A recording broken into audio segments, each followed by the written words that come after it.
Hey guys, tonight we're going to take a journey, not to the grand architectural marvels or the disciplined legions of ancient Rome, but straight into the chaotic, brutal, and utterly terrifying heart of its political system. Imagine this: you're standing in the Roman Forum, the bustling center of power.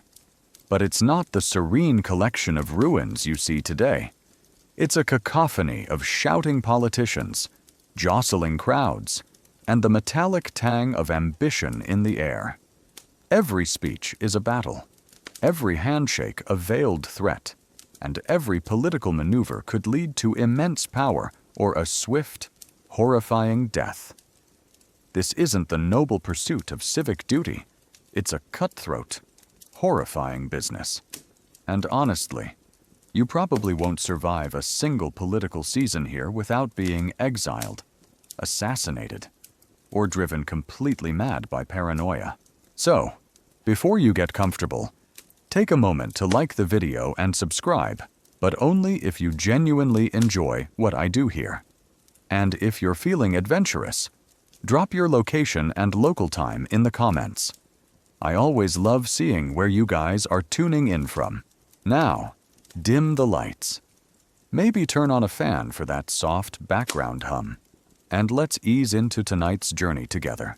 You find yourself in ancient Rome, perhaps during the volatile late Republic, when figures like Cicero, Pompey, and Caesar vied for power, or in the early empire, where the whims of an emperor could decide your fate.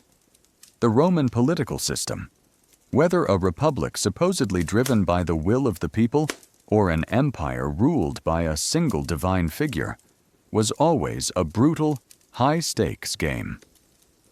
Forget modern political campaigns with debates and policy proposals. Roman politics was a visceral, often deadly, struggle for influence, prestige, and wealth. The popular image of Roman politicians might evoke images of wise senators, eloquent orators, and dedicated public servants. And while ideals of civic virtue certainly existed, the reality was far grimmer, far more personal, and permeated by ruthless ambition.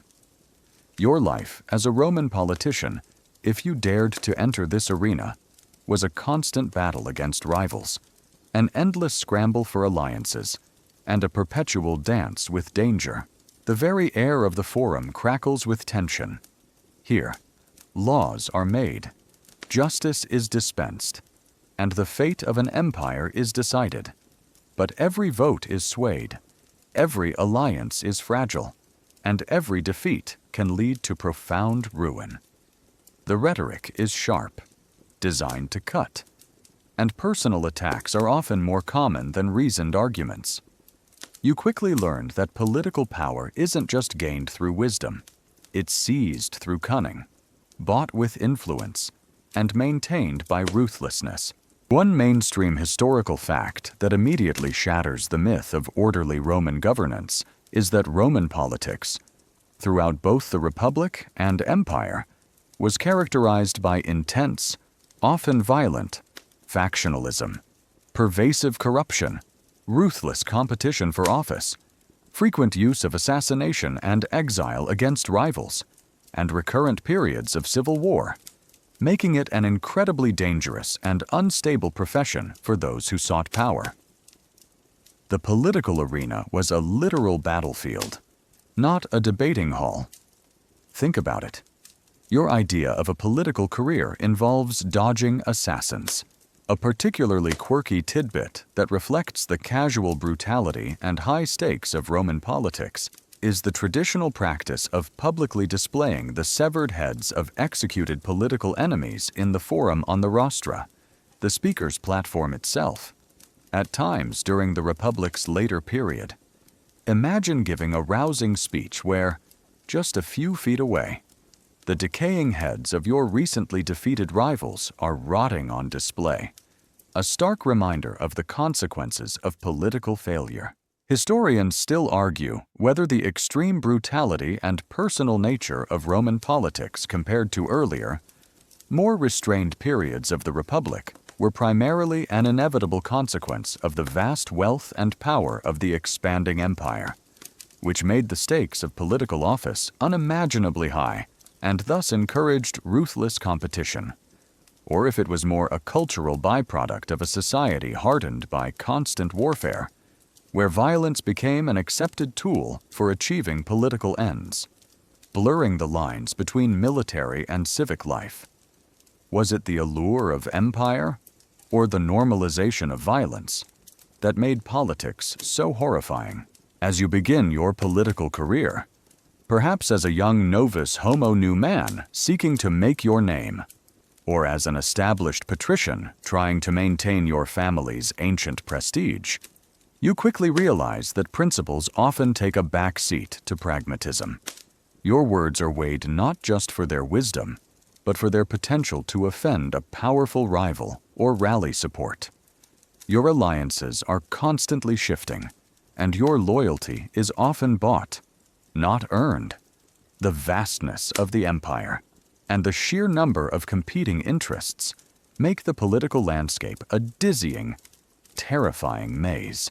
You feel the constant tension, the low hum of anxiety that permeates every handshake, every smile, every whispered conversation. The Forum, for all its architectural grandeur, feels less like a center of law and more like a gladiatorial arena. Remember those from our brutal Roman entertainment script. Section 2, where the weapons are words, influence, and sometimes very real daggers. And you're about to discover just how profoundly horrifying Roman politics truly was. Having been introduced to the terrifying, cutthroat world of Roman politics, your first pervasive daily reality as an aspiring politician or even a common citizen within this system is the inescapable, all-consuming web of patronage clients' chains. Forget modern networking or merit-based advancement. Roman society, and especially its political landscape, was fundamentally built upon intricate, lifelong relationships of dependency and obligation between a powerful patron patronus and his numerous clients, where your livelihood, your social standing, and your very future hinged entirely on securing and maintaining the favor of a powerful protector. You quickly learn that true independence is a luxury few can afford, and that your path through life is dictated by a complex, often humiliating, chain of favors, loyalty, and unwavering support. It's like being perpetually indebted to a very powerful mob boss, where your payments are constant loyalty and public displays of support. And stepping out of line means your entire life unravels. You wake each morning, not just to the Roman sun, but to the knowledge that your first duty is often to your patron.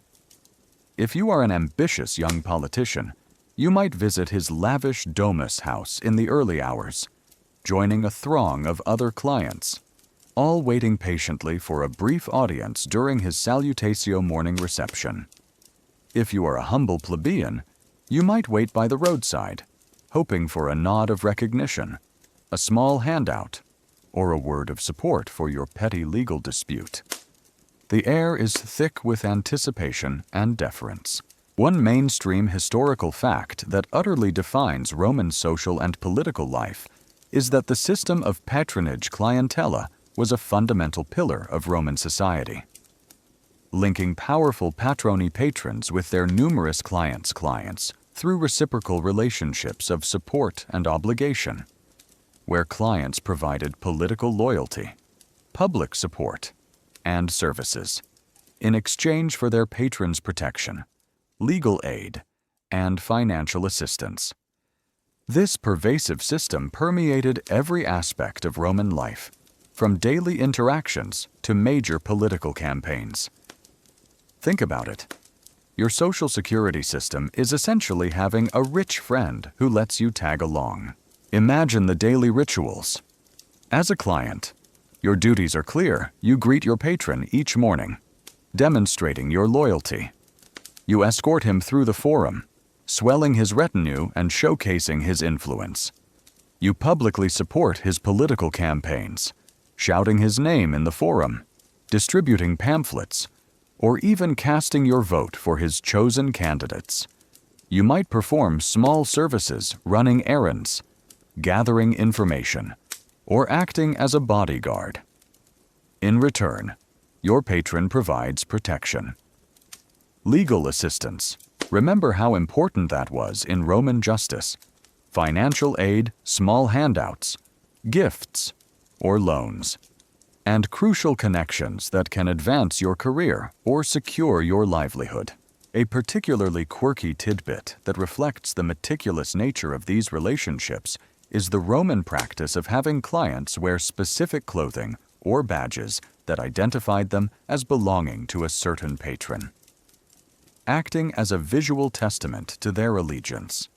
Imagine having to wear your boss's company logo emblazoned on your tunic, so everyone knows who you work for and who you're loyal to.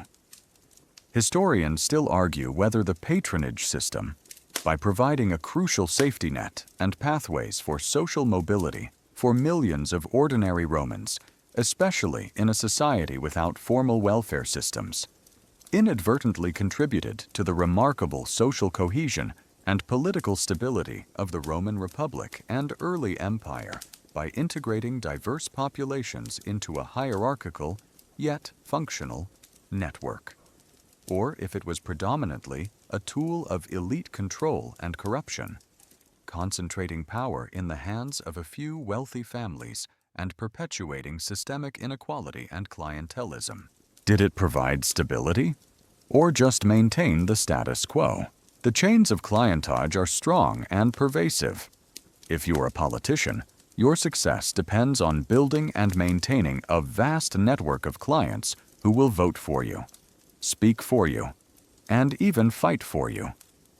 If you're a common citizen, your survival often depends on your patron's generosity during hard times, his legal intervention when you're in trouble, or his ability to secure you a humble job.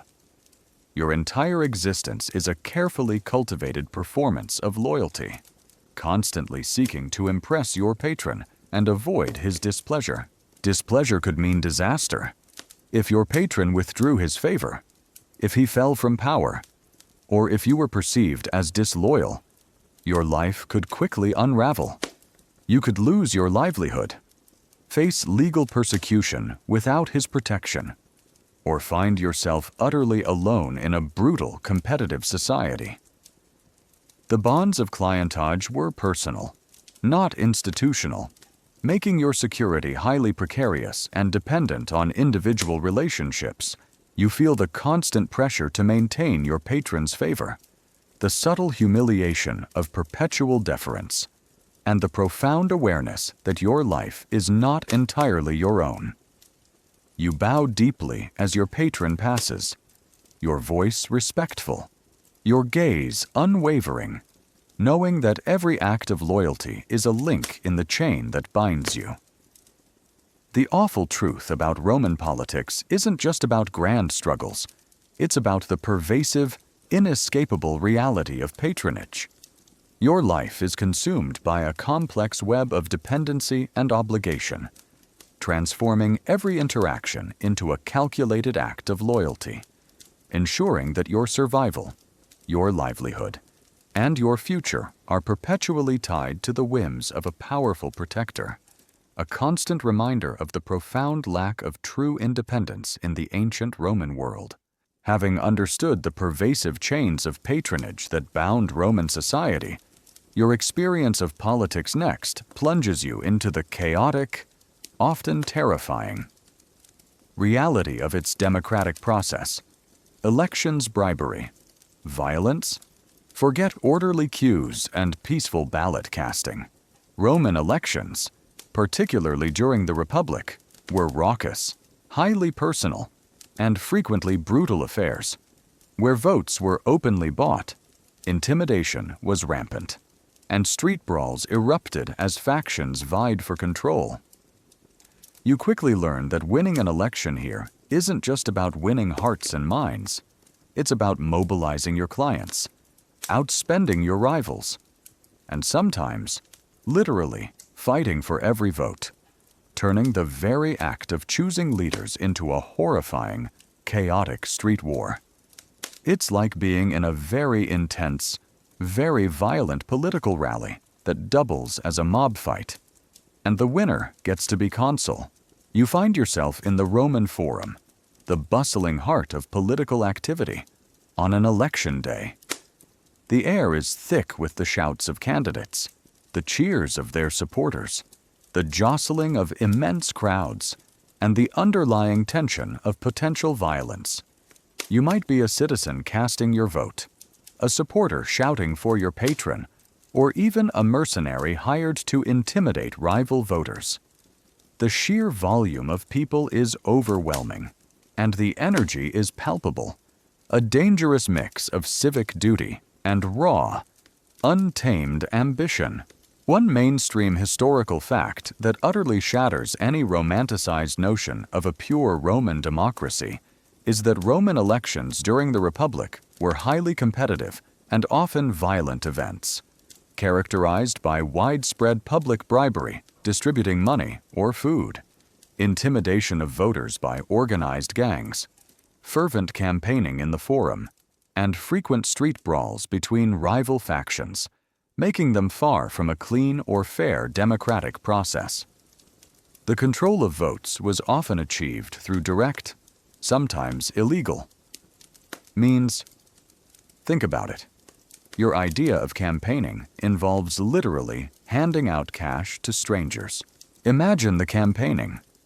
Candidates for public office, consul, praetor, aedile, would openly solicit votes in the Forum. They would shake hands, remember names, and engage in personal appeals. But this was just the polite veneer. Beneath it, massive amounts of money flowed. Bribery was rampant, often thinly disguised as gifts or entertainment. Candidates would distribute cash largitiones, offer free food, throw lavish public games. Remember those from How Brutal Roman Entertainment Was. They were often election-funded or promise lucrative contracts, all to secure votes from their clients and the general populace. You might even receive a small silver coin just for showing up and shouting support for a particular candidate. A direct transaction for your political allegiance. A particularly quirky tidbit that demonstrates the directness of Roman political bribery is the existence of dividers, divisores, agents hired by candidates specifically to distribute money to voters. While illegal, these individuals operated openly, often in the Forum itself, meticulously tracking which voters received payments. Imagine a political operative literally standing in a public square, handing out cash to people as they go to vote. And everyone just accepts it as part of the process. Historians still argue whether the widespread corruption and bribery in Roman elections, by effectively allowing the wealthy elite to dominate political office despite the democratic framework, ultimately led to the Republic's demise by eroding public trust in the system and concentrating power in the hands of a few powerful families. Or if it was an inevitable and even necessary lubricant for a complex, direct democracy, trying to manage a vast and diverse electorate without modern political parties or universal suffrage. Did it destroy democracy, or just keep it running? Intimidation was also a common tactic.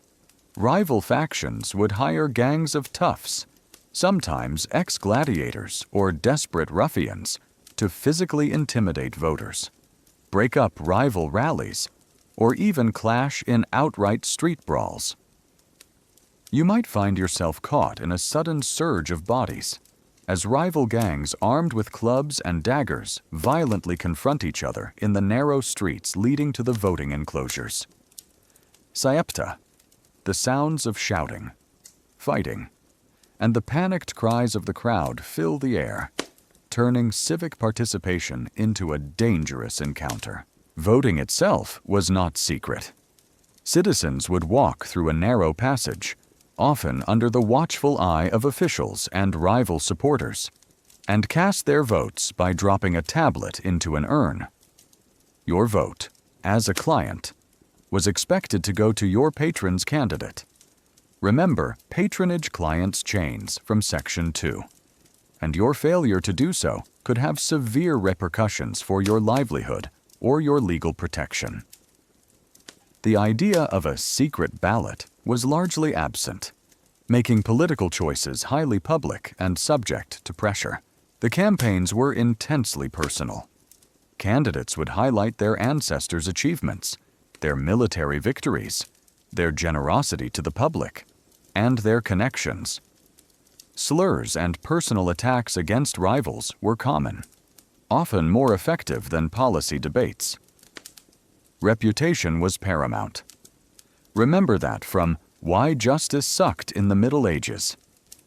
Section 2 and 14. And a smear campaign could destroy a candidate's chances. The aftermath of an election could be just as volatile. If the losing side felt cheated, or if the violence had been particularly egregious, riots could erupt, further destabilizing the city. The victors would celebrate lavishly, consolidating their power, knowing that their ascendancy had been bought, not just with votes, but with immense sums of money and often with bloodshed. You feel the overwhelming crush of the crowd, the shouts in your ears, the jostling of bodies, and the constant threat of a sudden brawl. You might find a few coins surreptitiously pressed into your hand, or hear a veiled threat if you don't support the right candidate. The awful truth about Roman politics isn't just about grand debates. It's about the horrifying reality of its elections.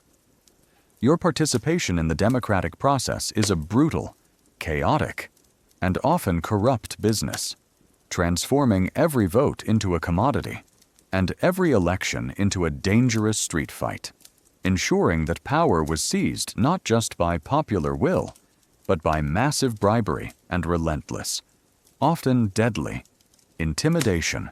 Having navigated the chaotic world of Roman elections, where votes were bought and street brawls were common, your understanding of Roman politics next confronts its most powerful, yet subtly terrifying. Weapon oratory words as weapons. Forget polite, reasoned debates. In the Roman Forum, public speaking was an art form honed to razor-sharp precision, capable of swaying vast crowds, destroying reputations, and condemning rivals to political, and sometimes even literal, death. You quickly learn that your voice, your eloquence, and your ability to craft a devastating argument are your most potent tools, and that a single well-placed phrase could ignite a riot, secure a victory, or shatter a life, turning every speech into a dangerous, high-stakes duel.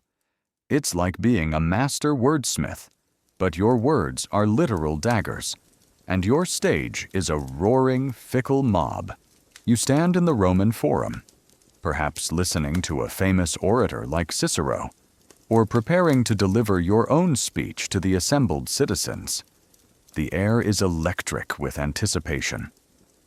Crowds gather around the rostra, the speaker's platform adorned with the prows of captured enemy ships. The sounds are a cacophony of murmurs, shouts, and the distant clamor of the city, all waiting for a commanding voice to shape the narrative. This isn't just about informing the public.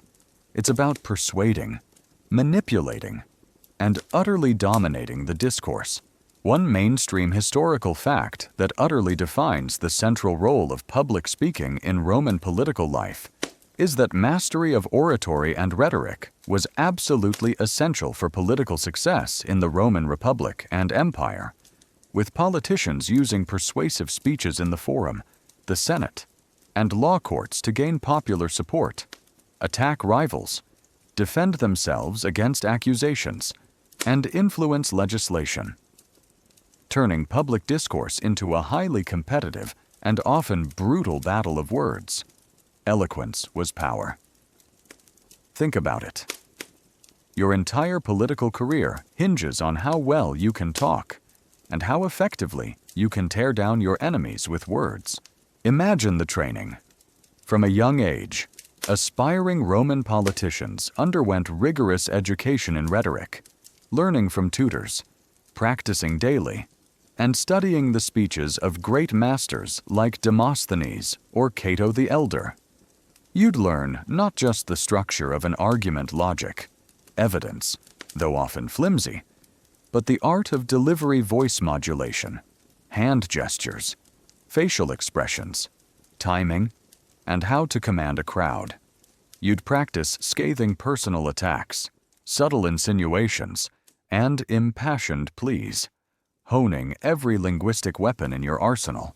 A particularly quirky tidbit that demonstrates the Romans' appreciation for rhetorical mastery even in brutal contexts is the practice of having condemned criminals or political enemies deliver their own final speeches before execution, sometimes eloquently, showcasing their virtues' courage, which could occasionally elicit sympathy from the crowd, though rarely a reprieve.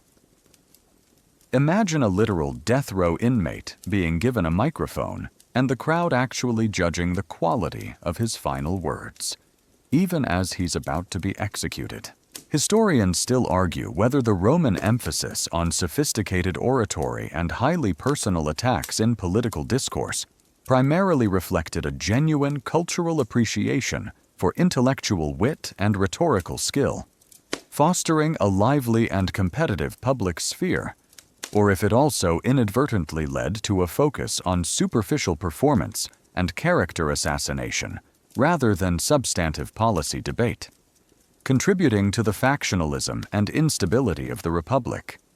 Did it promote intellectual debate or just personal attacks? When you deliver a speech in the forum, you're performing. Your voice booms, echoing across the vast space. You use powerful metaphors, rhetorical questions, and emotional appeals to sway the volatile crowd. You might praise your allies, subtly undermine your rivals, or launch a full frontal assault on their character, accusing them of corruption, a common charge, which we'll cover later in Section 9, immorality, or treason. The insults are direct, personal, and often incredibly crude, designed to humiliate and destroy. The reaction from the crowd is immediate and visceral. They roar with approval, or bellow with disapproval. They might cheer your eloquent put-downs, or throw stones if your speech is unpopular. Your political life literally depends on your ability to connect with this fickle, often easily swayed mob. Remember that fickle mob from Section 13 in the outline. Your words have real power. A brilliant speech could secure a crucial vote. Remember those violent elections from Section 3. Rally support for a military campaign, or condemn a rival in a public trial. But a misstep, a poorly chosen phrase, or an argument that fails to resonate could lead to public humiliation, a loss of political standing, or even open hostility from the crowd, making you vulnerable to attacks from your enemies. The constant tension of public speaking, the relentless need to project confidence, charisma, and undeniable authority takes a severe psychological toll. You are always under scrutiny, your every word weighed, your every gesture judged, your political future, your family's honor, and perhaps even your life hang on the efficacy of your carefully crafted words. You feel the dry parchment of your speech notes in your hand, the surge of adrenaline as you step onto the rostra, and the overwhelming roar of the crowd. You open your mouth, and your words become weapons, sharp and precise, aimed directly at your rivals. The awful truth about Roman politics isn't just about bribery and violence. It's about the horrifying power of oratory. Your life is consumed by a brutal battle of words, transforming every public speech into a high-stakes duel, ensuring that your political survival and ascent were perpetually defined by your ability to wield language with devastating precision, subtly or not so subtly, shattering reputations and destroying lives with the force of your verbal attacks. Even if your mastery of oratory allowed you to verbally decimate your rivals in the forum, your political career in ancient Rome was constantly shadowed by a far more insidious and terrifying reality: assassination constant threat. Forget polite political defeats or graceful retirements. For those who wielded significant power in Rome, particularly during the volatile late Republic and early Empire, the ultimate form of political maneuvering was often a meticulously planned murder, turning every public appearance, every private meeting, and every shared meal into a potential trap.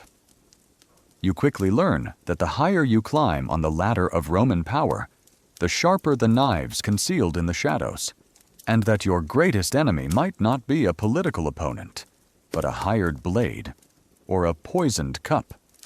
It's like being perpetually trapped in a very deadly, very real game of Clue. But the victim is always a politician, and the murderer could be anyone, anywhere, at any time. You walk through the bustling streets of Rome, perhaps on your way to the Senate, or to a private dinner party at a senator's villa. You are surrounded by your retinue. Your clients remember those clients' chains from Section 2, your loyal freedmen. Perhaps even a few armed bodyguards if your status demands it. But your senses are perpetually heightened. You scrutinize every face in the crowd, every shadowed alleyway, every new servant who offers you a drink. Your mind constantly races, analyzing threats, looking for anomalies, because you know that a sudden, swift attack could come from any direction, at any moment. One mainstream historical fact that utterly shatters the myth of orderly Roman political transitions is that political assassination was a frequent and terrifying reality in ancient Rome, particularly during periods of intense power struggles like the late Republic and early Empire, with powerful figures including consuls, senators, and emperors being murdered by rivals, disgruntled factions, or ambitious family members, making holding high office incredibly dangerous. The ultimate political solution was often the elimination of your opponent. Think about it. Your idea of a political debate could very well end with a dagger in your back. Imagine the subtle threat of poison. This was the assassin's preferred method for discreet kills, allowing them to remain unseen and untraceable. Remember that from the Medieval Assassin's Life Sucked script. Section 5. Weaponry close, personal, deadly. It was even more prevalent in ancient Rome. Your food is meticulously prepared by trusted enslaved cooks. Your wine is poured by a designated taster, often an enslaved person whose life is literally sacrificed for your safety, as they consume a portion of every dish and drink before it reaches your lips. Yet, even these precautions are not foolproof. A new cook could be bribed, a loyal taster replaced, or a potent, slow-acting poison administered over time, subtly undermining your health. Recall that poison's peril from Section 12 of Assassin's Life Sucked. It was a Roman reality, too. The fear of a poisoned meal, a tainted drink, or even poisoned garments is a constant, chilling undercurrent to your luxurious life, especially if you have powerful enemies. A particularly quirky tidbit that reflects the extreme paranoia around this threat and the lengths taken to detect it is the alleged Roman practice of using touchstones, or specific types of glass goblets that were believed to crack or change color if poisoned wine was poured into them. While likely more superstition than science, the very belief in such devices highlights the desperate desire for protection against covert assassination. Imagine having a special cup that's supposed to tell you if your drink is deadly, and you genuinely rely on it, even if it's mostly folklore. Historians still argue whether the frequency of documented assassinations and assassination attempts against Roman politicians and emperors truly reflects a widespread and highly effective practice that shaped political outcomes, or if accusations of poisoning or plots were sometimes politically motivated, used as a convenient way to eliminate rivals or explain away natural deaths of inconvenient figures, making it difficult to fully verify every alleged case. Was it a common weapon or a convenient accusation that fueled the fear? Beyond poison. The threat of a dagger in the forum or a surprise attack in a seemingly private setting is always present. Your loyal clients and bodyguards remember patronage clients' chains from Section 2 offer some protection, but their vigilance can lapse, or their loyalty can be bought. A sudden ambush in a crowded street, a swift, silent thrust in a darkened corridor, or a pre-planned attack during sleep. These are all terrifying possibilities that haunt your waking and sleeping hours. The most famous example is Julius Caesar, assassinated by a conspiracy of senators in the very Senate House. His death was public, brutal, and utterly shocking. A stark reminder that no one was truly safe. The source of the threat is often within your own political faction, your own family, or your inner circle. A disgruntled subordinate, an ambitious colleague, a jealous relative. Those closest to you often have the most to gain from your death and the easiest access. The very people you are supposed to trust, your political allies, or even your blood relatives, can be your most dangerous enemies. Think of the chilling succession treachery within, from Disturbing Court Intrigue in Joseon, Korea.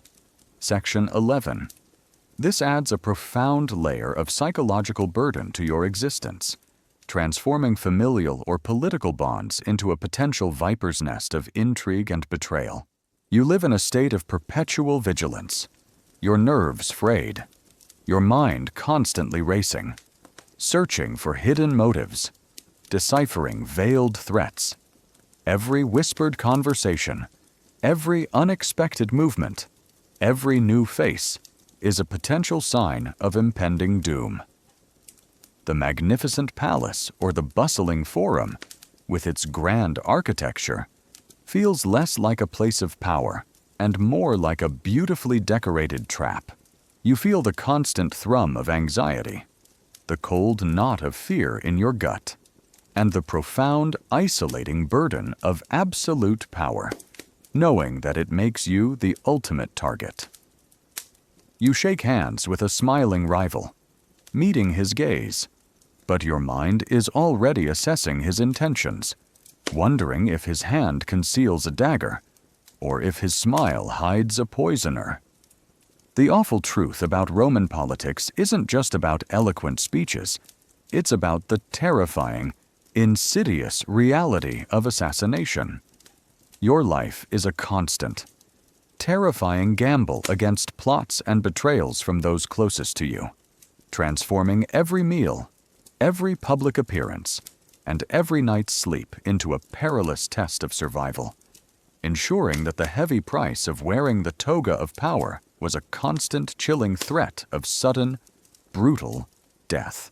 Even if you somehow evaded the constant threat of assassination and navigated the treacherous waters of political plots, the ultimate, most horrifying outcome of Roman political ambition often plunged the entire empire into self-destruction, civil war. Brother versus brother. Forget external enemies. The deepest, most brutal conflicts were waged not against foreign foes, but among Romans themselves, tearing families apart, decimating legions, and leaving a trail of devastation that irrevocably reshaped the Republic and later the Empire.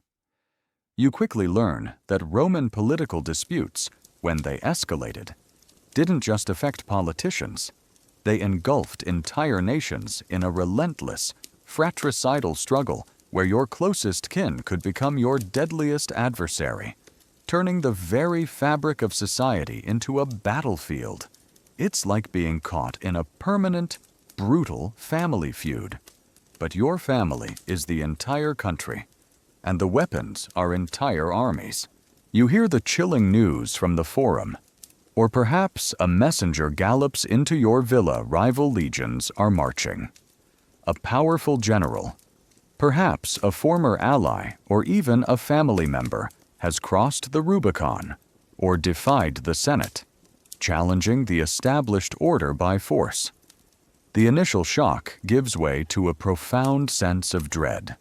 The meticulously crafted political alliances, the delicate balance of power, the very laws of the Republic, crumble under the weight of armed ambition.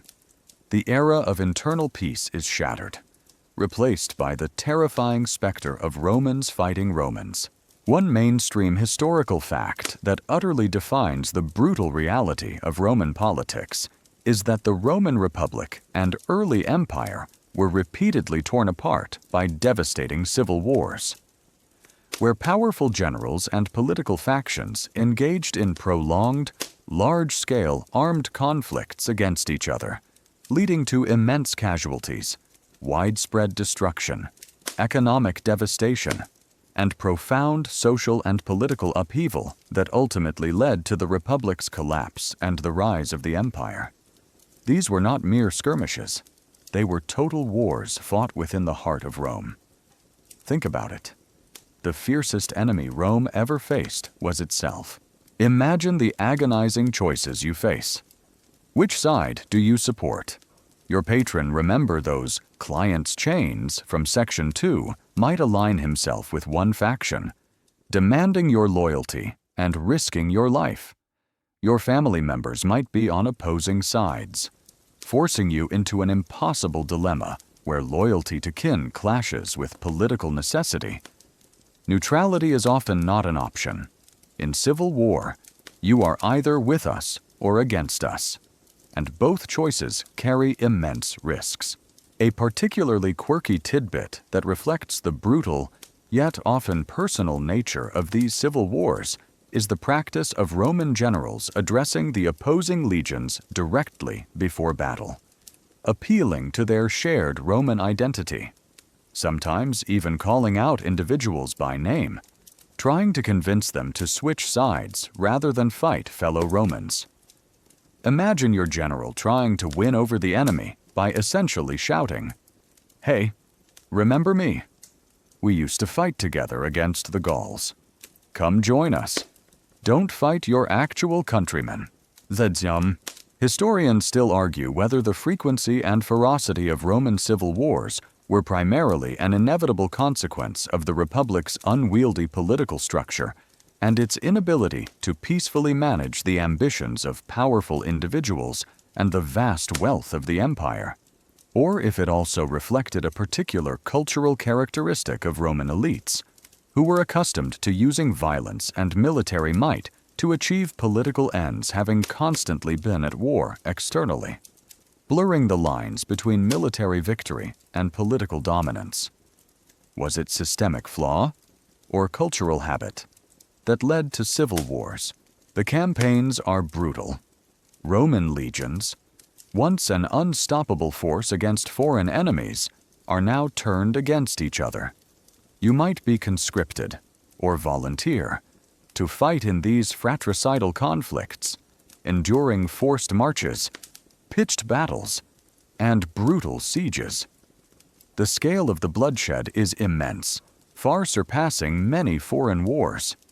You see fellow Romans, speaking the same language, dressed in similar armor, clashing in horrifying combat, their lives extinguished by the very people they once called countrymen. The battlefield is a grim tableau of Roman fighting Roman, their blood mingling on the dusty plains. The impact on civilians is devastating. Armies on the march would plunder the countryside for supplies, disrupting agriculture and causing widespread famine. Cities caught between warring factions would be besieged, starved, and often sacked, leading to immense suffering and loss of life. Entire regions could be laid waste, their economies shattered, their populations dispersed. You might witness your own lands pillaged, your family scattered, as the armies of ambitious generals sweep across the landscape. The very concept of Roman law and order crumbles under the weight of civil war. The authority of the Senate, the rule of the magistrates, all are superseded by the brute force of military might.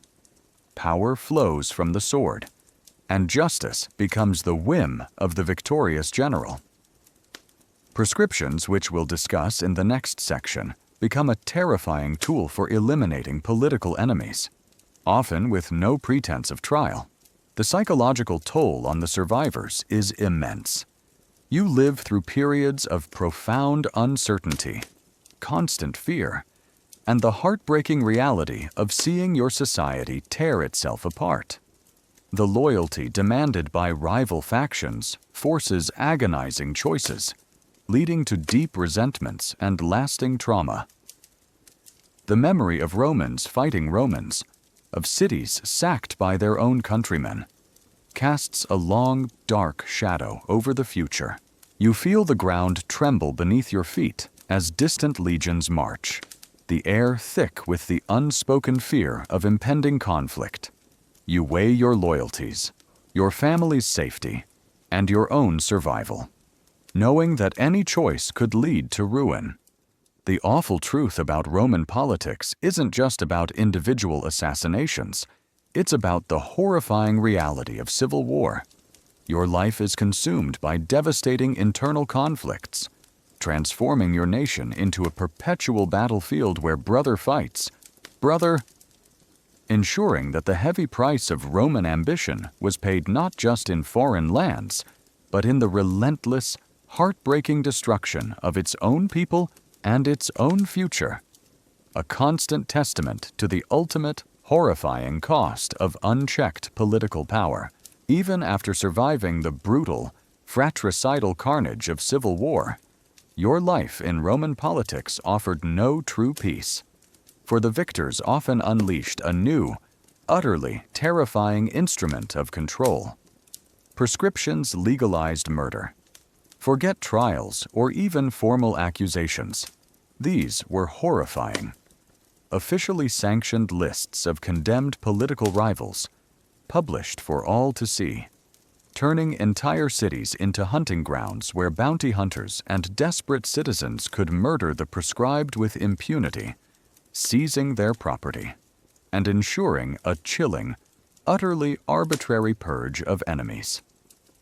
You quickly learn that survival here isn't just about picking the winning side. It's about not appearing on a list, and that your life could be extinguished and your wealth stolen with a mere stroke of a pen, turning the law itself into a horrifying weapon of mass assassination. It's like being caught in a very real, very public death lottery, where the winning ticket means you get to murder your neighbor and take all his stuff, and the losing ticket means you're the one who gets murdered. You wake one morning to a pervasive sense of dread, a chilling silence in the forum, replacing its usual cacophony. Suddenly, scrolls begin to appear, posted publicly on the rostra, the speaker's platform. Remember that from Section 4, oratory words as weapons, or on the walls of public buildings. These are not edicts or proclamations. They are lists, long, horrifying lists of names.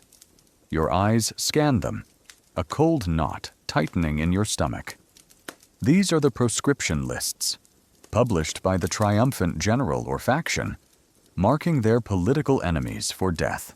One mainstream historical fact that utterly defines the terrifying brutality of Roman political purges is that Roman prescriptions, first used by Sulla and famously by the triumvirs, Antony, Octavian, Lepidus, were official decrees listing individuals, primarily political opponents, wealthy citizens, or those with perceived allegiances to the defeated faction who were condemned to death without trial, with their property confiscated and a bounty offered for their heads, leading to widespread murder, terror, and immense social upheaval.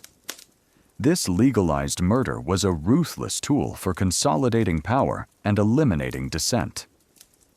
Think about it, your government literally puts a bounty on your head and encourages anyone to kill you. Imagine seeing a familiar name on the list, a respected senator, a wealthy merchant, or even a distant relative. Or, with a jolt of ice through your veins, you might even see your own name staring back at you. Panic seizes you. Your entire life, your property, your family, your very existence has been condemned by a simple decree, without accusation, without trial. A particularly quirky tidbit that highlights the perverse incentives of prescription is that not only was a bounty offered for the head of a prescribed individual, but concealing a prescribed person, or aiding them in any way, was a capital offense, punishable by death and confiscation of your own property. Conversely, turning in a prescribed person, even a family member, often came with immense rewards. Imagine your closest kin being encouraged, or even forced, to betray you for their own survival, turning family bonds into a horrifying liability.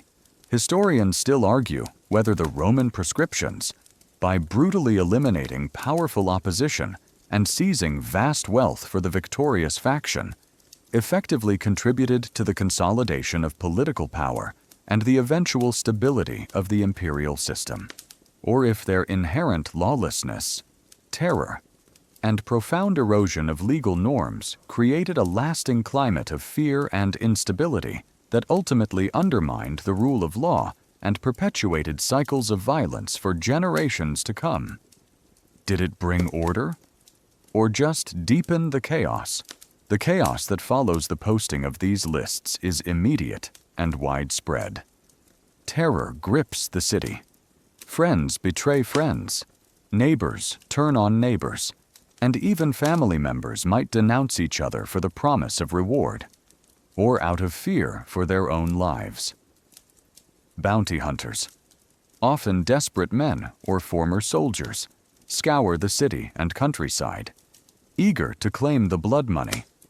Enslaved individuals might turn in their masters for freedom. If your name is on the list, you become a hunted animal. You attempt to flee, desperate to find a hiding place, to escape the city, to reach a loyal ally who might offer sanctuary.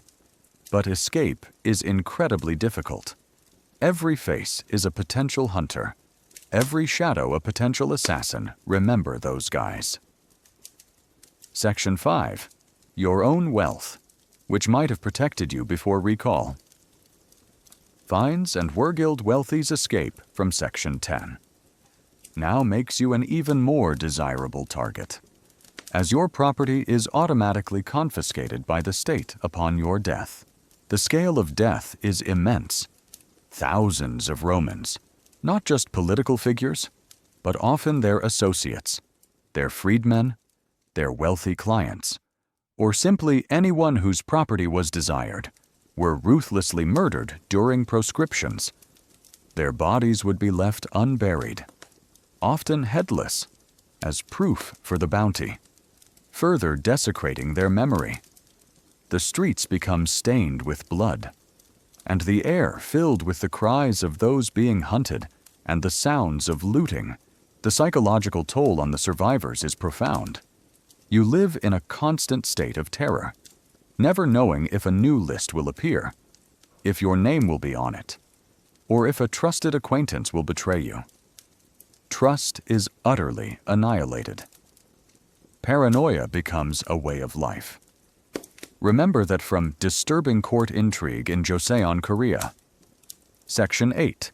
Spies and Informants. The very concept of justice is perverted. replaced by legalized murder and opportunistic greed. You feel the cold fear gripping your heart, the frantic pounding in your chest as you scan the new list, or perhaps hear a distant shout from bounty hunters. You contemplate flight, knowing it's a desperate gamble. The awful truth about Roman politics isn't just about civil war, it's about the horrifying reality of prescriptions. Your life is consumed by the terrifying knowledge that a single political decree could condemn you to legalized murder, transforming your nation into a literal hunting ground, and ensuring that the ultimate price of Roman power was often paid in vast, silent purges, where even the law itself became a terrifying instrument of absolute terror and ruthless political elimination. Even if you somehow survived being on a prescription list or escaped the immediate carnage of civil war, your life in Roman politics was defined by another, far more insidious and utterly pervasive threat. Conspiracies, plots everywhere. Forget straightforward political debates or open rivalries. The corridors of Roman power, from the Senate to the imperial palace, were a treacherous labyrinth of hidden schemes, whispered plots, and constant double crosses, where ambitious rivals, disgruntled factions, or desperate individuals constantly sought to gain power or eliminate enemies through secret means. You quickly learn that trust is a fatal luxury, and that your greatest enemy might not be an obvious opponent, but a smiling ally, a seemingly loyal servant, or even a close relative, all eager to weave a hidden web of intrigue that could lead to your sudden, brutal downfall. It's like being perpetually trapped in a very deadly, very complex game of chess.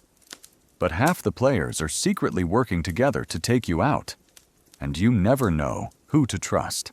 You walk through the bustling forum or the hushed halls of the Senate, your senses heightened, constantly analyzing every interaction. You overhear a fragment of a hushed conversation, too quickly silenced. You notice a subtle, uncharacteristic meeting between two prominent senators who are usually rivals. You observe a particular courtier becoming unusually close to a powerful military commander.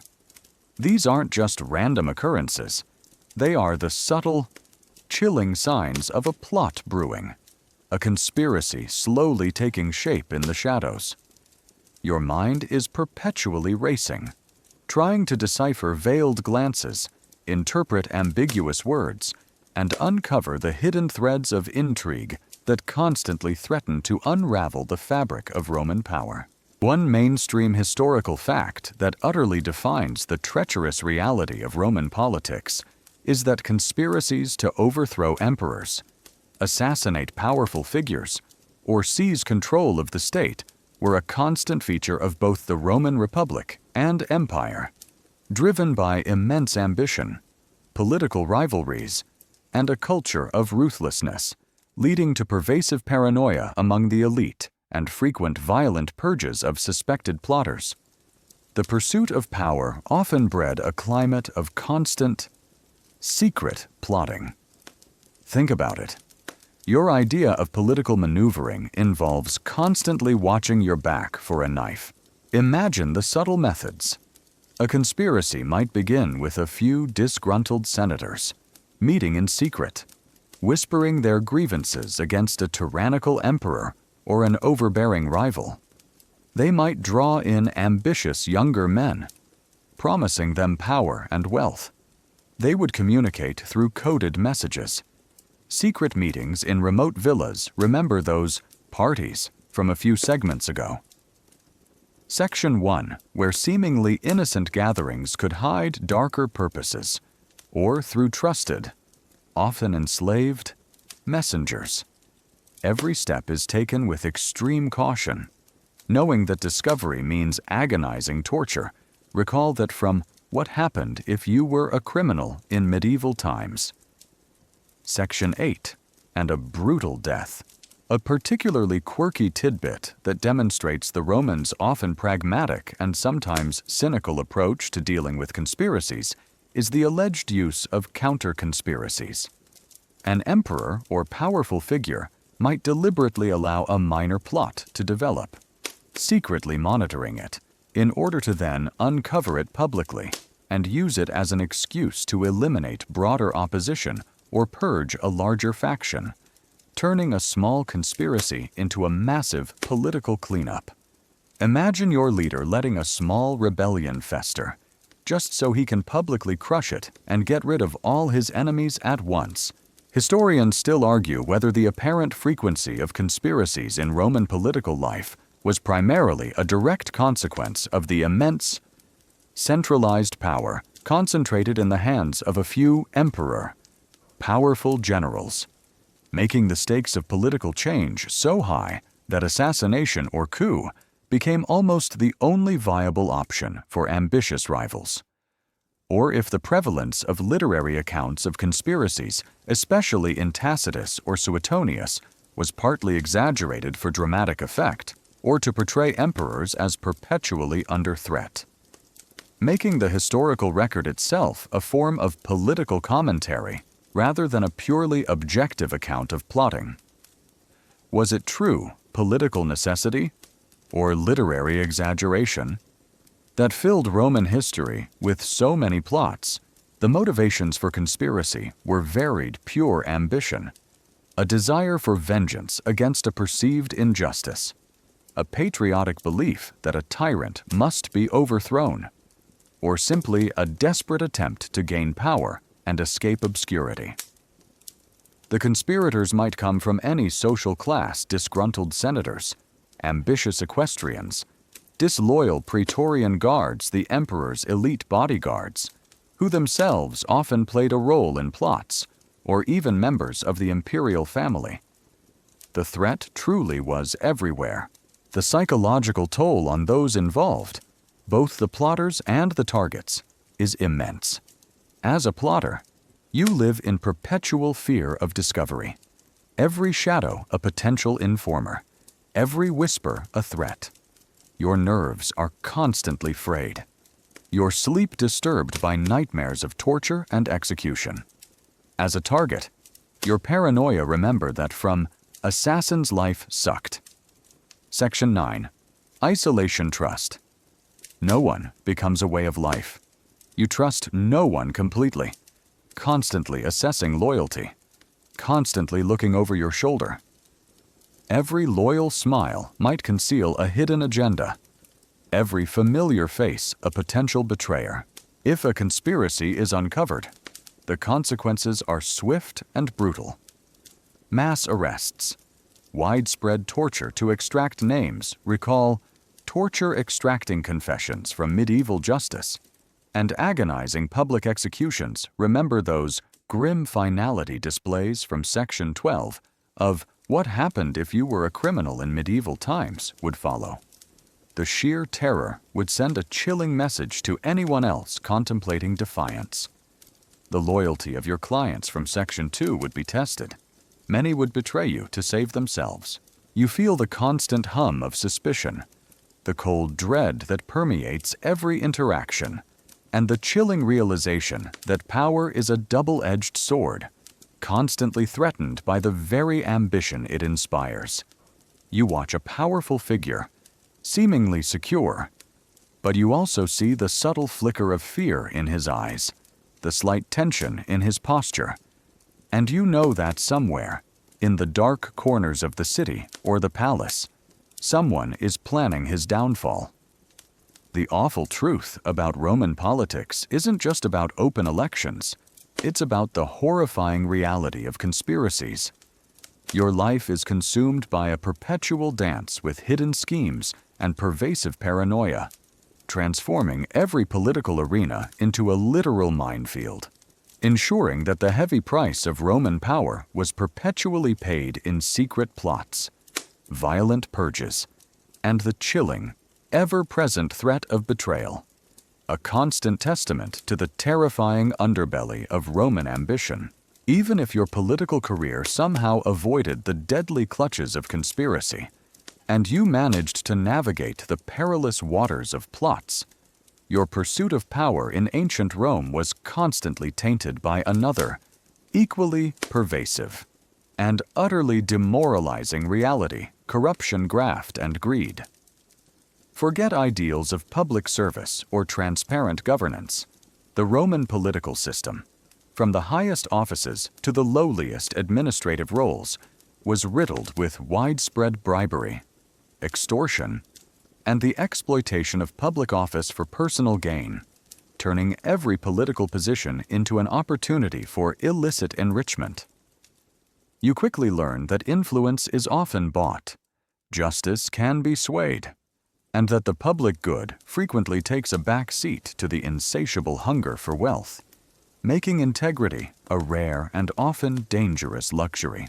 It's like living in a massive, opulent pyramid scheme, where everyone at the top is getting rich by exploiting those below, and the only way to climb is to pay your way up, or simply join in the illicit dealings. You hold a minor magistracy, or perhaps you are an aspiring senator, observing the political landscape. The air, even in the forum, is thick not just with the clamor of public life, but with unspoken transactions. You hear whispers of a senator who accepted a lavish gift in exchange for a favorable vote on a law. You notice a provincial governor returning to Rome with an impossible fortune, far exceeding his legitimate salary. You see candidates for office spending exorbitant sums on elections. Remember those elections, bribery, violence from Section 3, far more than their expected salaries, knowing they will recoup it through illicit means once in power. One mainstream historical fact that utterly defines the systemic nature of Roman corruption is that corruption, including widespread bribery for votes or judicial decisions, extortion by provincial governors, embezzlement of public funds, and the sale of public offices, was a persistent and pervasive problem throughout the Roman Republic and Empire, driven by immense opportunities for personal enrichment and a weak system of oversight, often undermining public trust and contributing to political instability. This widespread graft was often an accepted, if publicly condemned, part of the political landscape. Think about it. Your government is essentially a giant machine designed to make a few people incredibly rich. Imagine the casual acceptance of largiciones, those bribes disguised as public handouts during elections again. Section 3. While technically illegal after a certain point, the practice persisted. Beyond that, candidates for office might promise lucrative contracts to specific businesses in exchange for campaign funding. Senators might vote for laws that directly benefited their personal investments or those of their wealthy allies. The lines between legitimate political action and illicit personal gain were constantly blurred, or simply ignored. A particularly quirky tidbit that demonstrates the boldness of some corrupt officials and the difficulty of prosecuting them is the Roman practice of having public slaves or freedmen, essentially private agents, manage a politician's illicit financial dealings. This allowed the politician to maintain a veneer of respectability while benefiting from widespread corruption. Imagine a powerful senator openly benefiting from massive bribery, but his entire illegal empire is run by a dozen very efficient, very discreet personal assistants, and no one can legally tie it back to him directly. Historians still argue whether the pervasive corruption in Roman politics was primarily an unavoidable consequence of the vast wealth and power flowing into the empire from conquered provinces, creating irresistible opportunities for personal enrichment that overwhelmed any ethical restraints, or if it also stemmed from the very structure of Roman political ambition, where rapid advancement and the need to fund expensive public careers implicitly encouraged graft as a necessary means to an end. creating a culture where wealth and power were inextricably linked, regardless of their source. Was it about opportunity or culture that bred such widespread corruption? Provincial governorships were particularly notorious for corruption. A governor, appointed to oversee a vast territory, often saw his term as an opportunity for rapid self-enrichment. He would impose arbitrary taxes, demand exorbitant gifts from local populations, or simply extort wealth from the provincials under his rule. While a governor could theoretically be prosecuted for extortion after his term, such trials were rare, difficult to win, and often politically motivated, making accountability elusive. You might hear chilling tales of a governor returning to Rome a fabulously wealthy man. His fortune built entirely on the suffering of a distant province. Even the judicial system could be bought. Wealthy individuals, accused of crimes, could offer massive bribes to judges or jurors. Recall the Fines and Vergilde Wealthy's Escape from Section 10 of What Happened If You Were a Criminal. This was how it happened. 2. To secure a favorable verdict. The scales of justice, theoretically impartial, were often tilted by the weight of gold, further undermining public trust in the legal system. The psychological toll on those who tried to remain honest in this system was immense. You might witness blatant corruption, overt acts of greed, and the rise of individuals who clearly bought their way to power, while your own adherence to integrity left you struggling financially and politically. The temptation to join in was constant, fueled by the knowledge that playing by the rules often meant being left behind, or even being targeted by those who benefited from the corruption. Recall Conspiracies, Plots Everywhere from Section 8. You feel the subtle pressure to compromise, the gnawing frustration of working in a system where honesty seems to be a disadvantage, and the bitter taste of knowing that wealth and influence often trump virtue.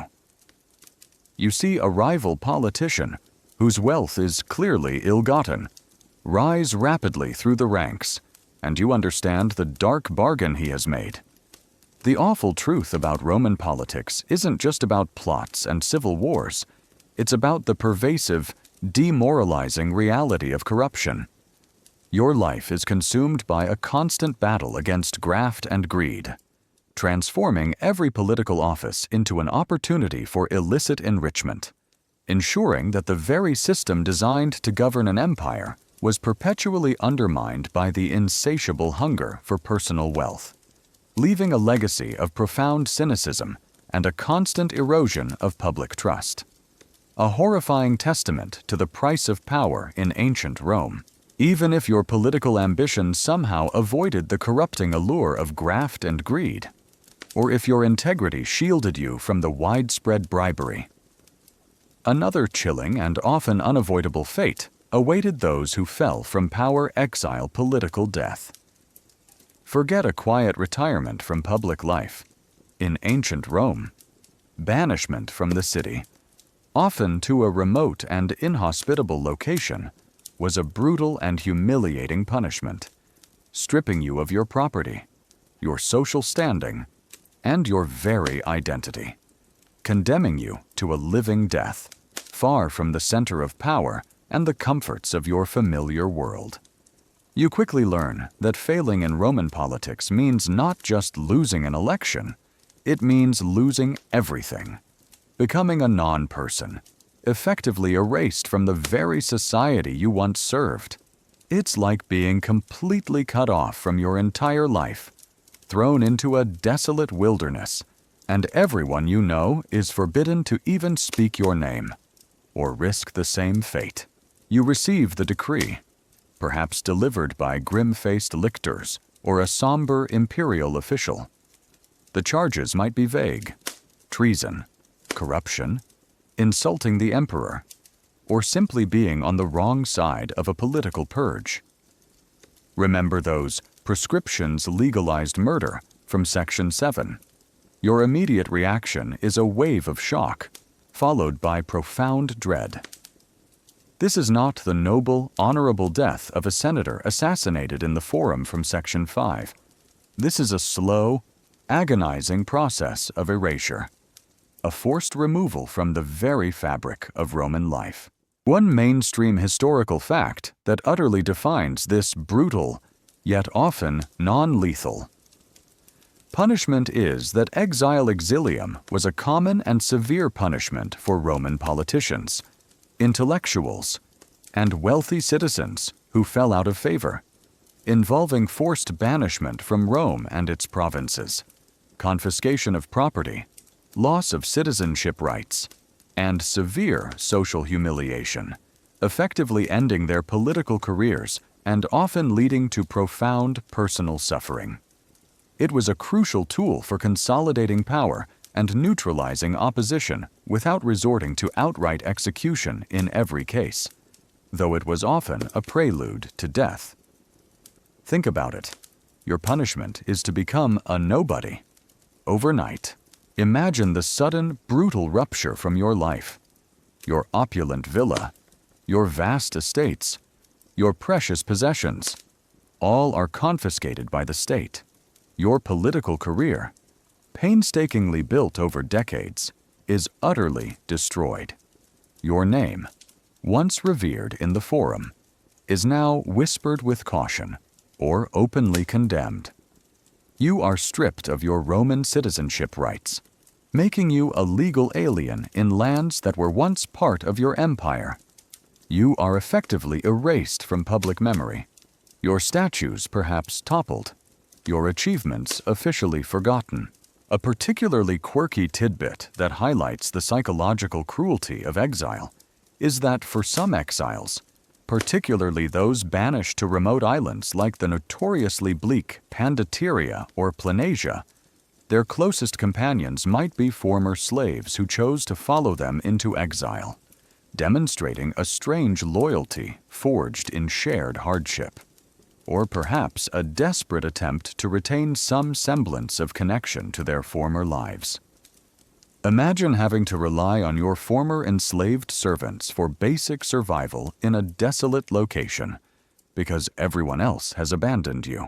Historians still argue whether the Roman practice of exile, by theoretically allowing disgraced individuals to live, albeit miserably, was primarily a more humane alternative to execution, reflecting a pragmatic Roman desire to avoid further bloodshed after civil conflicts, or if it was also a cynical political tool used by victorious factions to remove dangerous opponents discreetly while publicly demonstrating their absolute power and punishing perceived disloyalty without creating a martyr. Was it about mercy or strategic control that made exile so common? Your journey into exile is humiliating and arduous. You're escorted by guards, stripped of your official robes, perhaps forced to wear simple, common clothing. Your destination is often a remote, desolate island or a harsh provincial town. Far from the bustling heart of the empire, the climate might be unforgiving, the local population unfamiliar and often hostile. You are constantly under surveillance by local authorities, wary of any attempt you might make to communicate with your former allies or rebuild your influence. Your life is stripped bare of all comforts, reduced to a desperate struggle for mere subsistence, a profound contrast to the lavish parties and powerful speeches of your former life. The profound loneliness is crushing. You're cut off from your scholarly peers. Your political allies remember those shifting allegiances. From Section 8's conspiracies, plots everywhere, and often your immediate family. Letters, if permitted at all, are heavily censored and take months to arrive, offering little comfort. Your children and spouse might suffer their own forms of social ostracism or financial hardship back in Rome, their lives tainted by your disgrace. You might never see them again, your connections to the world of power irrevocably severed, leaving you to languish in isolation. The possibility of return, of being recalled from exile is a flickering hope, but a rare one, dependent on a change in imperial favor or the rise of a new, more sympathetic emperor. For most, exile was a lifelong sentence, a slow, agonizing process of psychological and social death, culminating in a literal death far from home, often unmourned and unremembered by the society that cast you out. You feel the biting cold of loneliness, the gnawing ache of loss, and the profound, chilling realization that your entire existence, once defined by power and prestige, has been utterly erased. You gaze out at the desolate landscape of your exile, a bleak mirror of your own stripped bare existence. The awful truth about Roman politics isn't just about plots and civil wars. It's about the brutal, soul-crushing reality of exile. Your political defeat transforms into a living death, a slow, agonizing process of personal and social annihilation, ensuring that the heavy price of ambition was paid not just in life, but in a prolonged, humiliating, and utterly miserable existence, far from the gilded cage of power, a constant testament to the ruthless consequences of falling out of favor in ancient Rome. Even if your fall from grace mercifully resulted in exile rather than assassination or proscription, your memory of the inner workings of Roman power would forever be tainted by the chilling reality of the Senate viper's nest. Forget the solemn, wise assembly of elder statesmen depicted in idealized accounts. This was the very heart of Roman political power, a chamber where the most ambitious, cunning, and ruthless men of Rome engaged in ceaseless, intense rivalries, subtle betrayals, and devastating backstabbing, transforming every debate into a hidden battle for supremacy. You quickly learn that even among the supposed pillars of the Republic, loyalty was fleeting, and the sharpest weapons were often not swords, but words and whispers, turning every session into a dangerous, high-stakes game of political survival. It's like being trapped in a room full of highly intelligent, incredibly ambitious, and utterly merciless sharks, all constantly trying to bite each other without showing their teeth. You find yourself sitting in the Senate House Curia, the air thick with the scent of fine tunics, ambition, and the faint, unsettling aroma of past betrayals. You are a senator, one of perhaps 300 to 900 men, depending on the period, chosen from Rome's wealthiest and most influential families.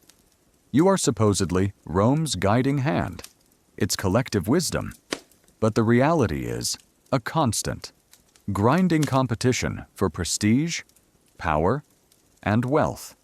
Every seat, every speech, every vote is imbued with immense significance, and beneath the veneer of polite discourse, a ruthless struggle is perpetually waged.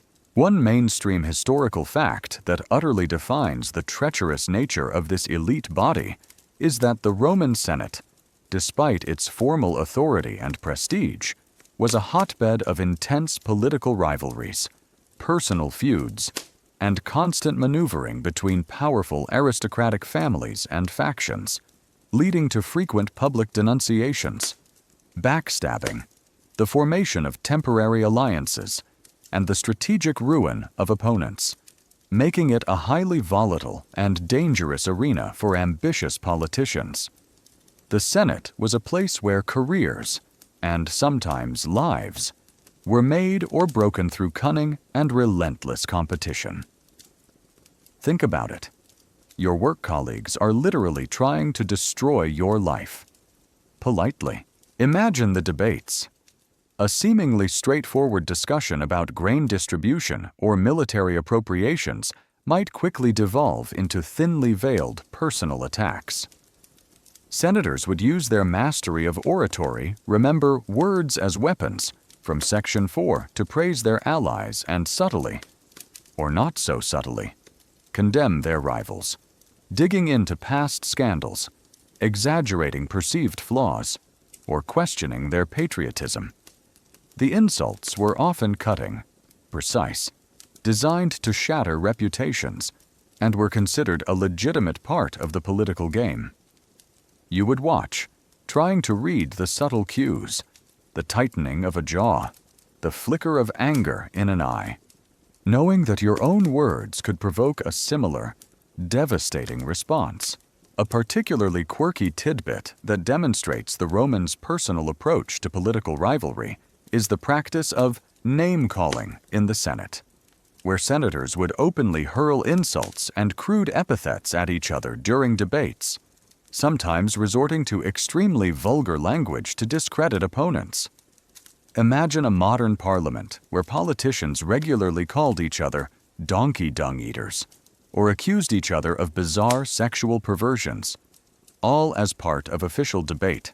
Historians still argue whether the extreme levels of personal rivalry and verbal aggression in the Roman Senate primarily reflected a unique cultural characteristic of Roman elites, who were accustomed to fierce competition and valued personal honor above all else, making public denunciation a legitimate form of political combat, or if it also served as a pressure valve, allowing for intense verbal conflict to sometimes prevent more direct physical violence in a society where powerful men were heavily armed.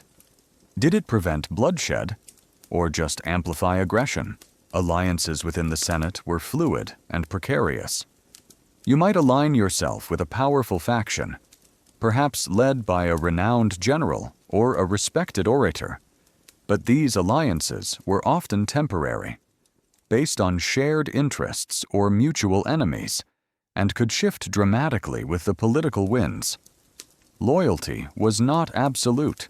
It was a constant negotiation, and betrayal was always a lurking threat. You might support a bill proposed by a rival, only to find yourself stabbed in the back on a different issue, caught in a complex web of shifting allegiances. The pursuit of public office was a relentless climb, fueled by immense ambition. Every senator vied for higher magistracies, consul, censor, praetor, knowing that success brought greater power, wealth, and prestige. This constant competition bred fierce rivalries, pushing individuals to undermine their opponents through any means necessary. Whispers of corruption, remember, graft and greed. From Section 9, sexual scandals or disloyalty were powerful weapons, meticulously spread to ruin a rival's chances.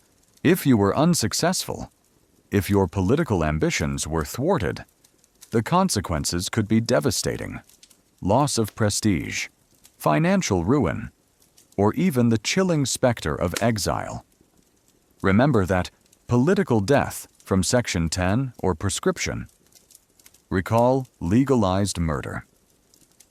From Section 7 loomed large: the pressure to succeed, to maintain your family's honor, and to avoid political oblivion was immense.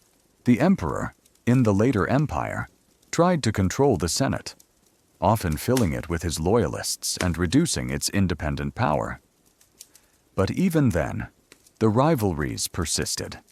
Shifting from open debate to more subtle intrigues and conspiracies, remember plots everywhere, from Section 8. As ambitious senators vied for imperial favor, betraying each other in the emperor's court, which we'll explore next, you feel the constant tension, the silent clash of wills, and the gnawing paranoia that permeates every interaction. You watch a fellow senator, outwardly charming, but you also see the calculating glint in his eye, the subtle sneer as he addresses a rival. The awful truth about Roman politics isn't just about grand struggles for power. It's about the horrifying reality of the Senate. Your life as a senator is a continuous battle for influence, a relentless dance of intense rivalries and endless backstabbing, transforming the supposed heart of Roman governance into a treacherous viper's nest, ensuring that the heavy price of power was perpetually paid in cunning, betrayal, and the constant threat of political, and often literal, ruin, even if you somehow navigated the treacherous viper's nest of the Senate, surviving its ceaseless backstabbing and brutal rivalries. Your political ambition inevitably led you to a pinnacle of power that was simultaneously the most glittering and the most terrifying imperial court emperor's whim. Forget the republic's pretense of senatorial influence. Under the empire, absolute power resided with a single man, the emperor, and his decisions, his moods, and his often unpredictable temper could dictate your fate, your fortune, and your very life, turning imperial service into a constant high-stakes gamble with a living god. You quickly learn that your greatest asset isn't your political skill or your network of clients, but your ability to accurately read the emperor's unspoken desires and to survive his volatile moods, because a single displeased glance could mean ruin or death. It's like being the closest advisor to a supreme ruler, but he can change his mind on a whim. And if he doesn't like your tie, you're executed, along with your entire family. You find yourself walking through the opulent corridors of the imperial palace, perhaps the sprawling complex on the Palatine Hill. The air is heavy with the scent of expensive perfumes, polished marble, and an undercurrent of profound tension. You are a courtier, a senator, a high-ranking official, serving in the emperor's inner circle. Your entire career, your family's future, your very existence, hinges on maintaining the emperor's favor. Every audience, every casual encounter, every personal interaction with him is a carefully orchestrated performance, designed to demonstrate your unwavering loyalty and indispensable utility. While navigating his often unpredictable moods, one mainstream historical fact that utterly defines the terrifying nature of imperial power is that under the Roman Empire, the emperor held absolute and often unchecked power over the lives and fortunes of his subjects, particularly the elite, with their careers, wealth, and very survival dependent on his personal favor or displeasure, leading to constant servility, pervasive fear of his arbitrary whims, and frequent purges of perceived rivals or disloyal individuals. The Senate, while still existing, often became a rubber stamp for imperial decrees. Think about it. Your idea of a career path involves constantly trying to please a single, incredibly powerful, unpredictable boss who might have you killed on a bad day. Imagine the precariousness of your position. One day, you might be showered with honors, granted a lucrative governorship, or elevated to a prestigious command. The next, a subtle shift in the emperor's mood. A whispered rumor from a rival, remember those pervasive conspiracies from Section 8. Or a perceived slight could lead to your swift and brutal downfall. You could be stripped of your titles, exiled, recall that political death from Section 10, or even ordered to commit suicide. A gift of death that was often preferable to public execution. Your power, however immense, was always contingent on the emperor's mercurial will. A particularly quirky tidbit that demonstrates the almost absurd degree of servility and psychological manipulation at the imperial court is the practice of adulation, where courtiers and senators would engage in elaborate, almost theatrical displays of flattery and deference towards the emperor, often competing to be the first to praise his genius, his wisdom, or his divine qualities, even when he was clearly incompetent or tyrannical. Imagine an entire court of highly educated, powerful men constantly trying to outdo each other in how much they can fawn over their unpredictable boss, even if he's a deranged psychopath, just to stay alive. Historians still argue whether the extreme adulation and apparent subservience of the Roman elite to the emperor was primarily a cynical political strategy, a necessary performance for survival in an autocratic system that offered no legitimate avenues for opposition, or if it also reflected a genuine cultural acceptance of the emperor's divine authority and an implicit understanding that such displays contributed to the stability and legitimacy of the imperial order, regardless of the individual emperor's character. Was it about survival or belief that defined their courtly behavior?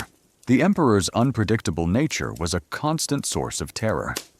Some emperors were known for their paranoia like Tiberius, others for their erratic cruelty like Caligula or Nero, and still others for their sudden, violent rages like Domitian. Your survival hinged on understanding his unspoken moods, anticipating his desires, and carefully navigating the treacherous currents of court politics. A seemingly innocent joke, a moment of independent thought, or a perceived challenge to his authority could instantly turn his favor into deadly wrath. The emperor's inner circle was a viper's nest of intrigue. Remember the Senate. Section 11. Now imagine that, but with one man holding absolute power. Courtiers. Freedmen often powerful. Former enslaved individuals who became imperial agents, and even family members would constantly compete for the emperor's ear, whispering accusations, spreading rumors, and subtly undermining rivals to advance their own positions. Poisons remember that terrifying, silent, invisible threat from disturbing court intrigue in Joseon Korea. Section 5 was a constant threat, and assassins recall that constant threat from Section 5 in this script lurked in every shadow, sometimes hired by the emperor himself to eliminate perceived enemies. You live in a state of perpetual vigilance, your nerves frayed, your mind constantly racing, analyzing every subtle cue from the emperor, every shift in his expression, every inflection in his voice. Your own thoughts are carefully guarded, your true opinions suppressed. You become a master of self-preservation, a silent actor in a deadly drama, where a single misstep could mean instant ruin. You feel the constant pressure of living under the direct gaze of absolute power, the cold knot of fear in your gut, and the profound, chilling realization that your life is utterly contingent on the whim of a single, often unpredictable, man. You bow deeply before the emperor, your face impassive, your heart pounding, knowing that his benevolence is fleeting and his wrath is absolute. The awful truth about Roman politics isn't just about civil wars or conspiracies. It's about the horrifying reality of the imperial court. Your life is consumed by a relentless struggle for survival under the terrifying, unpredictable power of the emperor's whim, transforming every day into a precarious gamble, ensuring that the ultimate price of Roman power was perpetually paid in fear, servility, and the constant threat of sudden, arbitrary destruction, a grim testament to the absolute, and utterly terrifying authority of a living God. Even if you somehow navigated the terrifying whims of the emperor and survived the deadly intrigues of the imperial court, your life as a Roman politician was constantly threatened by a force far more numerous and often equally unpredictable: public opinion fickle mob. Forget carefully polled electorates or measured public discourse. The vast Roman populace, particularly the plebeians of the city, was a volatile, easily swayed, and often violently reactive mass, whose cheers could turn to jeers, and whose enthusiasm could quickly devolve into a riot, turning every public appearance into a perilous gamble with your reputation, your career, and even your life.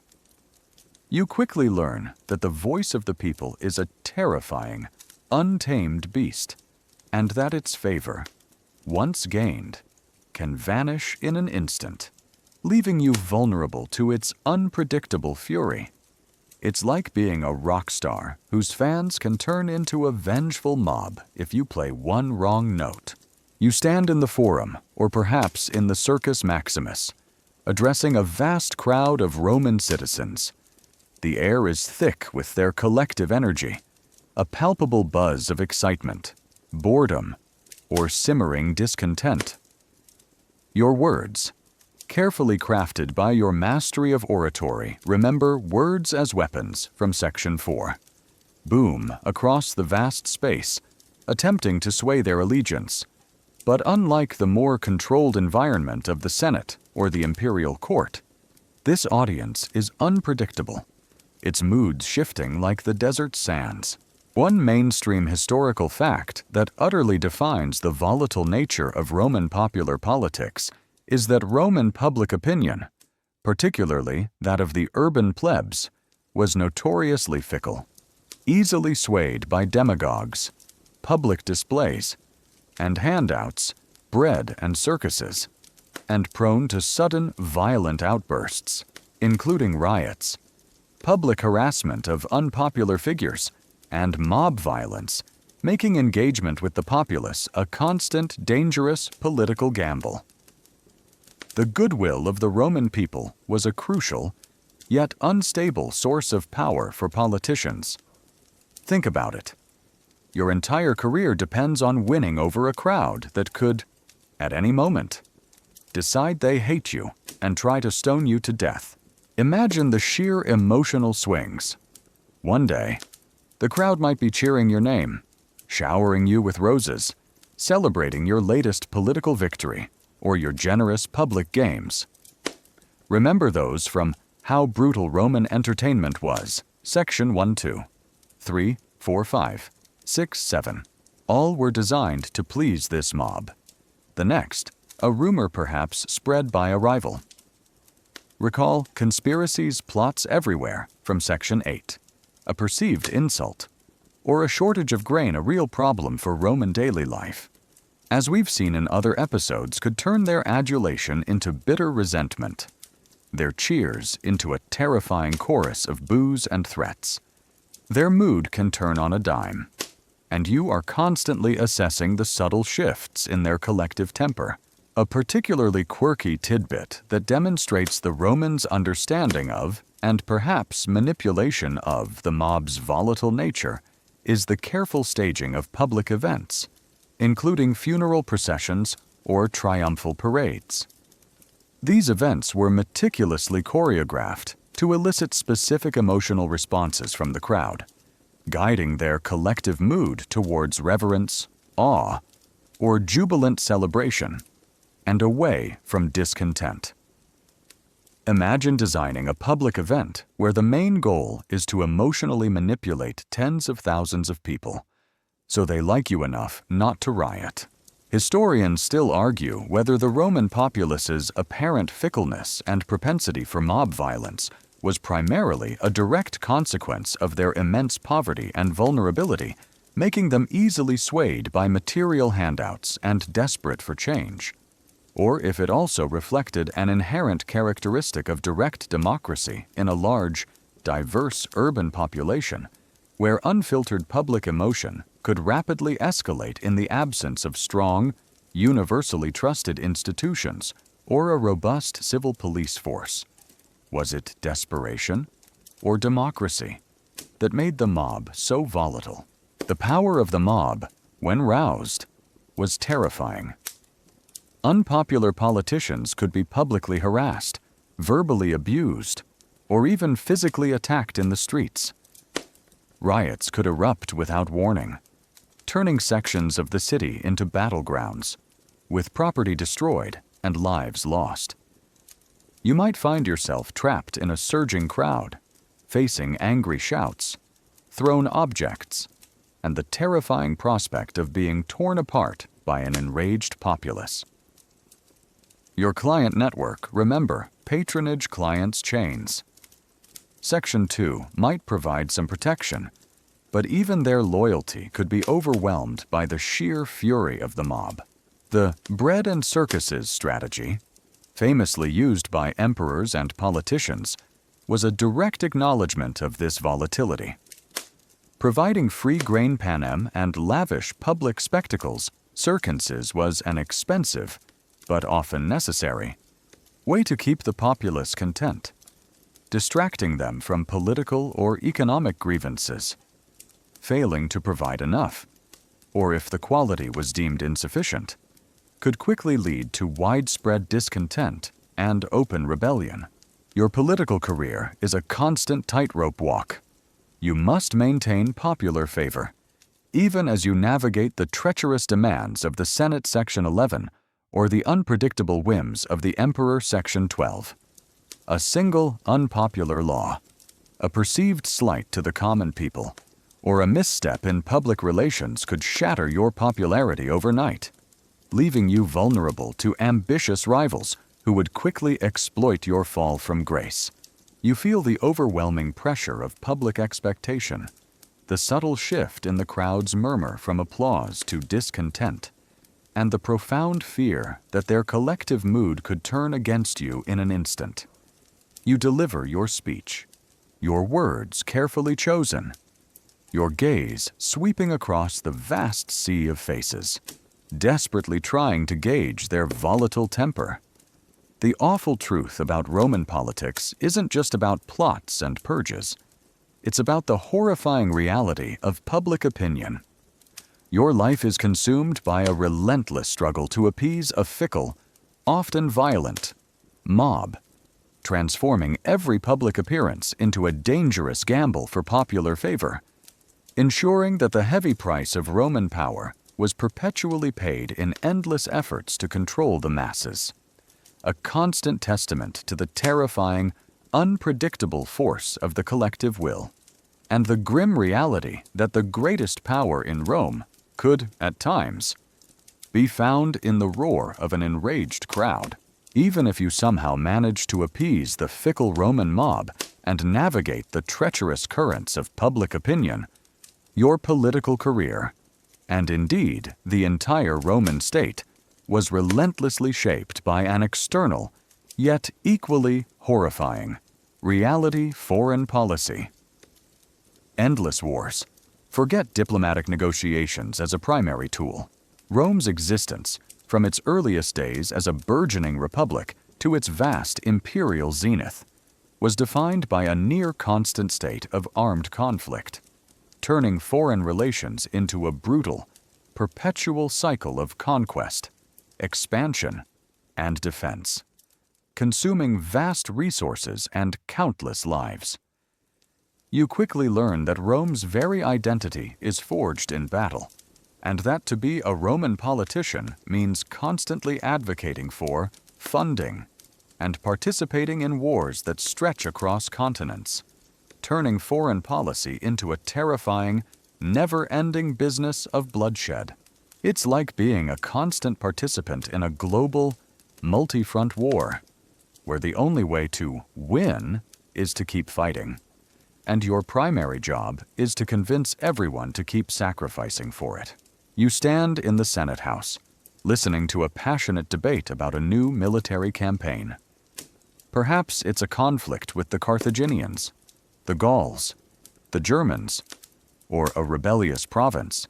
The air is thick with patriotic fervor, strategic calculations, and the grim understanding of the immense costs involved. Your decisions, your votes as a senator, will send legions to distant lands, committing vast resources and countless Roman lives to the brutal reality of warfare. One mainstream historical fact that utterly defines the nature of Roman foreign policy is that the Roman Republic and Empire were almost continuously at war throughout their history, engaging in relentless military expansion and defense of their vast territories, making warfare a central component of Roman politics, economy, and society, constantly fueling the need for new conquests, resources, and military glory for ambitious politicians and generals. Peace was a brief respite, not a default state. Think about it. Your idea of diplomacy involves sending armies to conquer new lands. Imagine the political implications. Military victories brought immense prestige, wealth from plunder and new provinces, and glory to victorious generals and their families. This created a powerful incentive for ambitious politicians to seek military commands, as a successful campaign was a direct path to higher office and public adulation. The forum would erupt in cheers for triumphant generals, their parades, triumphs, lavish spectacles of power and plunder. This fueled a cycle where military success became intertwined with political advancement, pushing Rome towards constant expansion. A particularly quirky tidbit that demonstrates the Romans' deep psychological connection to warfare even in their daily lives is the traditional ritual of the Gates of Janus. These were a set of gates in Rome that were kept open during times of war and closed only during periods of universal peace, which happened only a handful of times in Roman history, usually for very brief periods. This meant that for centuries, the gates were almost perpetually a constant visual reminder to every Roman citizen that their state was eternally engaged in conflict. Imagine living in a city where a major public monument is almost always open, explicitly because your country is always at war, and its closure is a rare, almost mythical event. Historians still argue whether Rome's relentless expansion and constant warfare were primarily driven by an inherent militaristic culture and an insatiable desire for glory and conquest, reflecting a fundamental aspect of Roman identity, or if they were also a pragmatic response to constantly shifting external threats and the logistical necessities of securing a vast empire, making expansion a means of self-preservation in a brutal geopolitical landscape. Was it inherent aggression or pragmatic self-defense that fueled Rome's endless wars? The cost of this endless warfare was immense. Vast numbers of Roman citizens, initially citizen soldiers, later professional legions, were conscripted or volunteered for long years of military service, enduring brutal campaigns. Disease recall those invisible killers from earlier episodes, and death on distant battlefields think of the brutal reality of medieval warfare. The casualties were staggering, impacting entire families and communities. The economic strain was immense, consuming vast portions of the state's treasury, paid for through heavy taxation on both Roman citizens and conquered provinces. Resources that could have been used for infrastructure or social welfare were constantly diverted to fund new legions, new sieges, and new conquests. The political stakes were also incredibly high. A military defeat could shatter a general's career, lead to public humiliation, or even spark a civil war. Remember that brother versus brother carnage from Section 6. Conversely, a glorious victory could propel a relatively unknown politician to the highest offices, gaining him immense public support and the loyalty of his legions. This constant interplay between military success and political advancement ensured that ambitious politicians were always eager for new conflicts.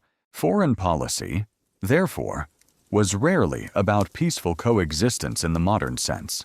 It was about asserting Roman dominance, expanding Roman territory, securing new resources, and eliminating potential threats, often through preemptive invasion or overwhelming force. Diplomacy was frequently a tool to achieve strategic advantage before, during, or after a military campaign, rather than a means to avoid conflict entirely. The Roman state often operated on the principle that might makes right. With its legions as its ultimate diplomatic argument, you feel the constant tension, the relentless pressure to support new campaigns, and the profound awareness that your civilization is perpetually engaged in conflict. You listen to the fervent speeches calling for war, the boasts of generals, and the distant cheers for returning legions, and you realize that bloodshed is deeply woven into the fabric of Roman political life. The awful truth about Roman politics isn't just about internal power struggles, it's about the horrifying reality of foreign policy. Your life is consumed by a brutal, never-ending cycle of warfare, transforming diplomacy into a constant justification for conquest, and ensuring that the heavy price of Roman power was perpetually paid in vast, brutal conflicts, countless lives lost, and the relentless, terrifying expansion of an empire built on the very foundation of endless war. After navigating the brutal web of patronage, the chaotic violence of elections, the devastating power of rhetoric, the chilling threat of assassination, the fratricidal carnage of civil war, the horrifying reality of prescriptions, the pervasive paranoia of conspiracies, the insidious grip of corruption, the humiliating fate of exile, the viper's nest of the Senate, the terrifying whims of the emperor, and the relentless cycle of endless foreign wars. You finally emerge from our journey through Roman politics to confront its complex and enduring legacy power's price.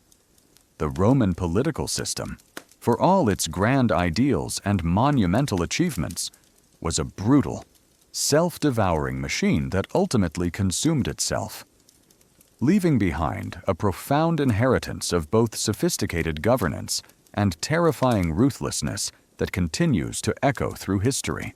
You realize that the very foundations of Western political thought were forged in a crucible of ambition, violence, and a ceaseless struggle for control, etching a grim reality into the very fabric of governance.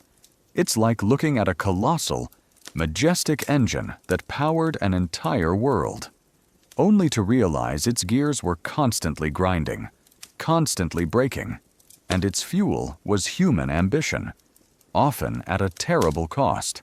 You reflect on the sheer scale of ambition and the terrifying stakes. From humble beginnings, a man could rise to rule an empire, but the path was fraught with peril. The very institutions designed for governance, the Senate, the assemblies, the magistracies, became arenas for ruthless personal competition, where principles often yielded to pragmatism, and alliances were temporary, forged in the fires of shared interest and mutual enemies.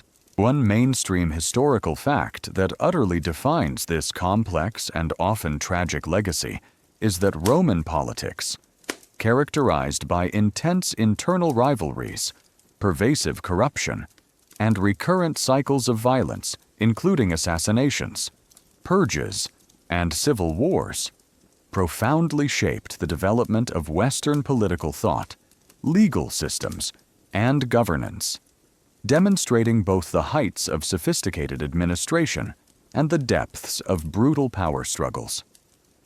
Leaving a complex inheritance of both republican ideals and imperial tyranny, the pursuit of power was a relentless, all-consuming force that reshaped their world and ours. Think about it. The very concepts of Senate and dictator come from this brutal political landscape. Imagine the enduring influence. The Roman legal system, born from this tumultuous political environment, still forms the basis of many modern legal codes. The concepts of checks and balances, the idea of a republic however flawed it became, and the pursuit of civic virtue, all have roots in Roman political thought.